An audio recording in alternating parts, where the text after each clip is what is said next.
Talo na naman ako. Ilang ulit na akong nagtatangkang manalo. Umaasang pangarap ay magkakatotoo.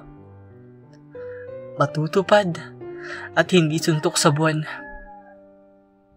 Pero muling napatunayan na hindi para sa akin ang bagay na matagal ko nang gustong makuha.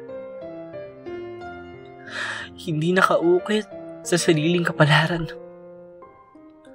Ang hirap tanggapin. Akala ko ako na yung pipiliin. Pero nagkamali ako. Pinaasa ang sarili na mananalo. Binigay ko ang lahat. Pero mukhang hindi pa rin ito naging sapat. Na kahit ibigay ko ng buo ang sarili ko, hindi pa rin mapapasakin ang bagay na ito. Ang sakit isipin. Ang hirap tanggapin na sa ikatlong pagkakataon, hindi pa rin umayon sa akin ang panahon. Hindi ba talaga ako sapat? Hindi ba talaga para sa akin ang bagay na ito? Hindi ba talaga magiging ako? Akala ko na sa muling pagsubok, mararating ko na yung tuktok. Maaabot ang pinakahihintay. Pero kulang pa rin pala. Kaya hindi na ibigay. Nasasaktan ako. Hindi ko alam kung paano ulit nabubuo. Dapat ko na ba itong isuko?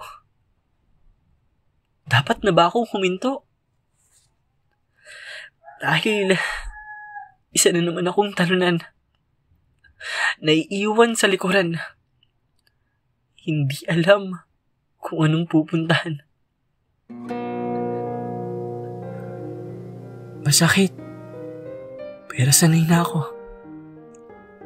Ilang beses na akong natalo. Isa na ulit itong pamilya na senaryo. Pero hindi na bale. Gaya ng dati, tatanggapin ko ulit. Kahit na masakit, tanggap ko ang pagkatalo. Masaya ako para sa nanalo. Wala itong halong pagbibiro. Oras nila to. Sa kanila lahat nakasentro. Kaya ako ay mananatili muna sa dilim. Maghihintay ng tamang panahon na umayon na sa akin ang pagkakataon. At ako naman ang manalo. Matupad ang mga pangarap ko.